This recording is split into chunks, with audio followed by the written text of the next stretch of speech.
नजर बघा फक्त लोकनजर न्यूज। अकोला महापालिकेत स्वीकृत नगरसेवकांची निवड होताच राजकीय पक्षांमध्ये धुसफूस सुरू झाली आहे।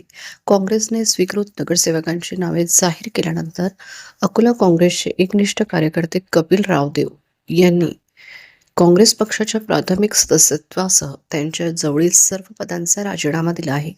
कपिल रावदेव हे अकोला काँग्रेस कमिटीमध्ये उपाध्यक्ष पदावर होते। त्यांना स्वीकृत नगरसेवकासाठी आधी नाव असल्याचं सांगण्यात आलं होतं, मात्र ऐन वेळेवर दुसऱ्या उमेदवाराचे नाव दिल्याने रावदेव नाराज झाले आणि त्यांनी काँग्रेस पक्षाला कायमचा रामराम ठोकला। गेल्या 20 ते 25 वर्षांपासून कपिल रावदेव हे काँग्रेस पक्षाशी जुळलेले आहेत। जवळपास अर्ध आयुष्य त्यांनी पक्षासाठी खर्ची घातला आणि त्यांना स्वीकृत सदस्य म्हणूनही जागा मिळाली नाही, याची खंत रावदेव यांनी बोलून दाखवली। काँग्रेसला आता परत जाणार नाही, राजकीय पिंड असल्याने ज्या पक्षात मानसन्मान मिळेल त्या पक्षात जाईल असा निर्णय आता रावदेव यांनी घेतलाय। त्यामुळे आता काँग्रेसला मोठा धक्का बसल्याची चर्चा अकोल्यातील राजकीय गोटात सुरू झाली आहे।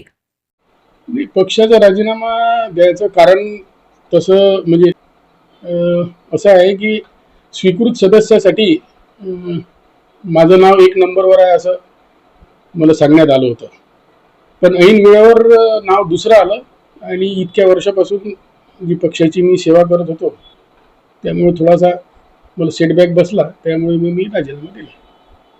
नाही, माझी नाराजी कोणाचबद्दल नाही आहे, कोणत्याही व्यक्तीबद्दल किंवा पक्षाबद्दल माझी नाराजी नाही आहे। माझी नाराजी माझ्या स्वतःबद्दल आहे की वयाचे जवळपास अर्ध वय म्हणजे मी आज 48 वर्षाचा आहे, जवळपास 25 वर्ष मी वाया गमावले।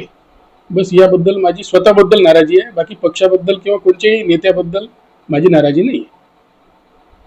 पुढची भूमिका तर ही आहे की आता काँग्रेस तर कायमचीच सोडली, म्हणजे आता मला म्हणजे कन्व्हिन्स करायचा बरेच लोक प्रयत्न करून राहिले, अनेक लोकांचे फोन येऊन राहिले, पण ती म्हणजे भूमिका आता स्पष्ट आहे की काँग्रेस पक्षामध्ये आता पुन्हा काहीही झालं तर जायचं नाही आहे। आणि इतर पक्ष आहेत, म्हणजे राजकीय पिंड आहे आपला जो सेन्स आहे, राजकीय सेन्स आणि जे काही ॲबिलिटी आहे त्यानुसार आमची अशी इच्छा आहे की आता दुसऱ्या एखाद्या पक्षामध्ये जिथे मान सन्मान मिळेल तिथे आम्ही प्रवेश करू।